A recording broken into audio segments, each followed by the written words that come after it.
तो सचिन जाधव आम्ही तो परभणीचा त्याच्या घरी जेव्हा आम्ही गेलोय ते सोयाबीन 3400 रुपयात विकावं लागले. 3400 रुपये. 5000 रुपये आम्ही पाहतोय आमच्या सोयाबीनचे भाव जाहीर झाले होते. खरेदी केंद्रात 5000 रुपयाने घ्यायला पाहिजे होते पण पैसा भेटत नाही. एक वर्ष त्यानं व्यापाऱ्याला विकले आणि व्यापाऱ्यानं अर्धे पैसे दिले नाही. तो तक्रार करायला गेला. व्यापाऱ्यानं फोन केला. ठाणेदार त्याच्या बाजूने उभा राहिला. पैसों के साथ यहाँ पैसा और सत्ते का खेल है. तुम्हारा काही गेम नहीं लग सकता. येता येता चीड मनात आली. संताप होता. पॉयझनची बॉटल घेतली. सचिन जाधव आत्महत्या करून रस्त्यात निघाला.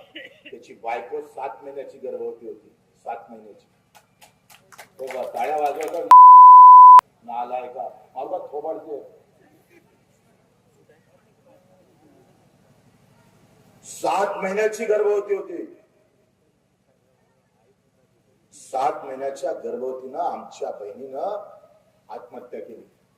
पोटात 7 महिन्याचं बाळ होतं. मी गावात भेटायला गेलो.